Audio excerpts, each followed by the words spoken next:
Սիրելի հեռուստադիտողներ, մինչև դուք շարունակում եք ձեր ամանորյա անուշաբույր ուտեստների պատրաստումը, մենք էլ էստեղ տաղավարում շարունակում ենք մեր ջերմ տոնական զրույցները։ Տաղավարում է ծնողի կողքին հաղորդման մյուս հաղորդավարը հոգեբան Սիրանուշ Օհանյանը։ Ես շատ ուրախ եմ, որ ձեր երեկոն նվիրել եք մեզ, Սիրանուշ, ինչպես է ամանորյա տրամադրությունը։ Ինչպես միշտ տոնական, նախ ուզում եմ ասել շնորհակալություն հրավերի համար, շատ ուրախ եմ, որ ամանորյա երեկոն միասին ենք դիմավորում։ Ես էլ եմ շատ ուրախ եւ կուզեի իմանալ, երբ եւ ինչպես է ձեզ համար ամանորը սկսվում ամեն տարի։ Իրականում ես շատ եմ սիրում ամանորը եւ նախատոնական տրամադրությունը ինձ ուղեկցում է գրեթե ողջ դեկտեմբերի ընթացքում։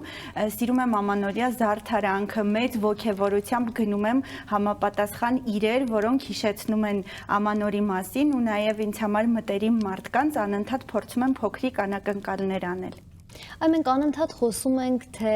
ինչ հրաշալի բան կա ամանորի մեջ, ինչն ենք մենք սիրում, բայց չենք խոսում նրանից, թե ինչը մեզ դուր չի գալիս։ Ինչը մեզ դուր չի գալիս ամանորի մեջ, ինձ այդ խցանումները դուր չեն գալիս, շատ է եռուզերը։ Ինձ ավելի շատ մտահոգում են մեր տան կանանց հոգսերը, ովքեր միշտ ցանկանում են, այսպես ասած, գերազանցիկի համախտանիշով ամեն ինչ անել կատարյալ ու չեն վայելում այն պահերը, որոնք կարող են անցկացնել ընտանիքի անդամների հետ։ Ասես քննություն հանձնելիս լինեն սեղանին, պետք է բոլոր ուտելիքները պատրաստ լինեն, գեղեցիկ դասավորված, իրենք իրենց ու իրենց ընտանիքի անդամներին չեն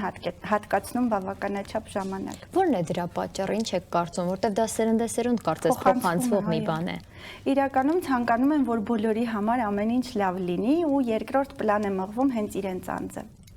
Ընտանիքի անդամներին, բարեկամներին, մտերիմներին ցանկանում են, այսպես ասած, համեղ կերակրել, որպեսզի դիմավորել, սիրուն զարդարել շուրջ բոլորը։ Իսկ ինչպես հաղթահարեն նրանք այս ամենը։ Պետք է հասկանալ, որ իհարկե շատ կարևոր է կատարելության ձգտումը, բայց բոլորս էլ ժամանակ առ ժամանակ ունենք հանգստի, ջերմ էմոցիաների կարիք, որոնք որ մենք կարող ենք ունենալ հենց միայն շփման միջոցով հարազատների հետ, մեկ գավաթ սուրճ խմելու կամ թեկուզ ոչ անթերի, ոչ կատարյալ սեղանի շուրջ անցկացրած ժամանակի միջոցով ու չկարևորենք հենց միայն ուտեստները կամ տեսքը, այլ կարևորենք ընտանեկան ջերմությունը։ Շատ լավ, հետաքրքիր է, դուք այդ ամենի կրողն եք, ձեզ մոտ դա հեշտ է ստացվում, թե դուք էլ ինչ-որ փուլեր հաղթահարելով եկել եք այդ կետին։ Իրականում հաղթահարել եմ, քանի որ հատկապես 90-ականներին ծնված երեխաները ինձ թվում է ունեն բոլորն էլ այդ խնդիրը, որովհետև մեր ծնողները, մայրիկները հատկապես ավելի պահանջկոտ էին եւ ամանորյա սեղանի նկատմամբ եւ նաեւ երեխաների նկատմամբ, բայց ես մի փոքր փոխել եմ մտածելակերպս ու առհասարակ ամանորին նայում եմ որպես եւս մեկ առիթ հարազատներով հավաքվելու համար։ Այո, հնարավորություն է ջերմ պահեր միմյանց հետ կիսելու։ Սպառված առօրյայի պատճառով բոլորիս կյանքը այնքան հագեցած է, մենք գրեթե ամեն օր վազվզոցի մեջ ենք, որպեսզի հասցնենք մեր կարևոր գործերը ու ժամանակ քիչ ենք հատկացնում հարազատներին հանդիպելու, ուղղակի գեղեցիկ երեկո վայելելու համար։ Խոսենք նաև երեխաների մասին, ամանորը հուզական մեծ բուռն շրջան է եւ մեծերի եւ փոքրերի համար, երեխաները ինչպես են այս ամենը ընկալում, ինչպես են տանում, ի վերջո ամբողջ տարին, ինչպես դուք եք նշում, ծնողները, ընտանիքի մյուս անդամները վազվզում են եւ գալիս է ամանորը մի քանի օր երեխայի հետ են անցկացնում, ինչ որ անսովորություն կա երեխայի համար, կարծում եմ այդ առումով։ Ասեմ ավելին, երևի թե ամբողջ տարին ամենասպասված ժամանակահատվածը հենց ամանորն է, երբ բոլորով հավաքվում են տանը ու կարողանում են տոնածառի շուրջ, տոնական սեղանի շուրջ թեկուզ եւ խաղալ մանկական խաղեր, որոնք որ բալիկները նվեր են ստանում ամանորին եւ այլն։ Դա նմանվում է մի ընտանեկան ծեսի, քանի որ ինչպես արդեն նշեցի, զբաղվածության պատճառով երբեմն անգամ միասին ընթրելու, ճաշելու, նախաճաշելու ժամանակ չեն ունենում։ Եվ մենք գիտենք, որ շատ են եւ մեծերի եւ փոքրերի շրջանում ամաչկոտները, երեխաների շրջանում ամաչկոտ երեխաներին ոնց է պետք ադապտացնել այդ վիճակին, որ հյուրեր են գալիս, հյուրեր են գնում եւ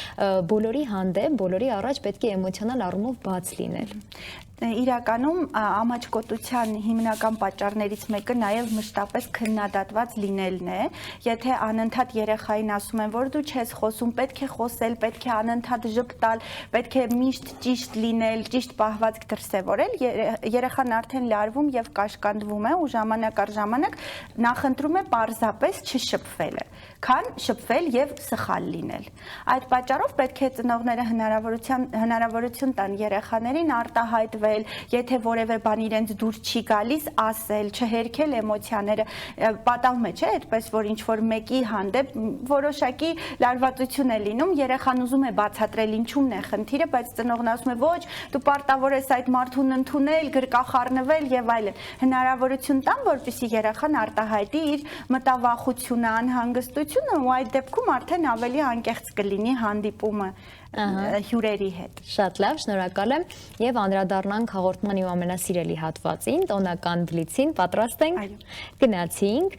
մուլտ ամանորյա, որը ասոցացնում եք հենց այս տոնական շրջանի հետ։ Ես հիշում եմ իմ մանկության տարիներին ռուսական մուլտֆիլմ կար, Պրաստակվաշնա էր կոչվում, երբ որ երեխան գնում էր գյուղ ապրելու, մայրիկը երգում էր տոնական երգեր, ու դա ինձ համար շատ գեղեցիկ մուլտֆիլմ էր, բացի այդ, դե սպասիր մուլտֆիլմը մեր մանկության տարիներին եւս շատ սիրելի էր ու այնտեղ էլ կար մի սերիա, որը եւս նվիրված էր ամանորին։ Այ երգ ասեցիք, հետաքրքիր է, մուլտֆիլմի երգերից խոսեցիք, երգը որն է ամանորյա ձեր սիրելի։ Իրականում վերջին տարիներին ավելի շատ ու հաճախակի լսում եմ Արթուր Գրիգորյանի Նոր տարի երգը, բայց մանկության տարիներին շատ լսում էի Ռուբեն Հախվերդյանի երգը Ձյան մասին։ Ահա, ուտեստ առանց որի չեք պատկերացնում ամանորյա սեղանը։ Պասոց տոլման։ Շատ լավ եւ ամենատարօրինակ նվերը, որ ստացել եք ամանորին։ Իրականում, որ այդպես ասեմ, շատ տարօրինակ չէ, հակառակը շատ ջերմ ու տաք նվերներ ենք, տաքուկ նվերներ ենք ստացել մեր բալիկներից, որոնց հետ աշխատում ենք ու իրենք որքան որ կարողանում են, նկարում են մեզ, գրում են գեղեցիկ բացիկներ, ջերմ բարեմաղթանքներ, դրանք ինձ համար ամենաթանկ նվերներն են։ Շատ լավ եւ կուզեի վերջում ամփոփելով ձեր շնորհավորանքի խոսքը ուղեիք մեր ժողովրդին 2026 թվականին ինչ եք մաղթում իրենց։ Հայ ժողովրդին ամենակարևորը մաղթում եմ, որպեսզի մեր երկրի սահմանները լինեն խաղաղ, որպեսզի մեր միտքը եւ սիրտը լինի խաղաղ, որովհետեւ եթե մենք խաղաղ ենք, իրականում ցանկացած խնդիր հաղթահարելի է։ Թող լինի սիրո, ջերմության, ընտանեկան միջավայրի տարի, որպեսզի բոլորս արժևորենք մեկս մյուսին, լինենք միմյանց հետ հանդուրժող, բարի եւ նաեւ պատրաստական։ Շնորհակալ եմ շատ, ձեր գալիք ամանորն էլ առիթից օգտվելով շնորհավորում եմ։ Շնորհակալ եմ, ես եւս շնորհավորում եմ, մեծ ձեռքբերումների տարի եմ ցանկանում։ Շնորհակալություն, սիրելի հեռուստադիտող, տաղավարում զրուցում էինք ծնողի կողքին հաղորդման հաղորդավար Սիրանուշ Օհանյանի հետ։ Այս տոնական տրամադրությունը սիրով կշարունակեն իմ գործընկերները։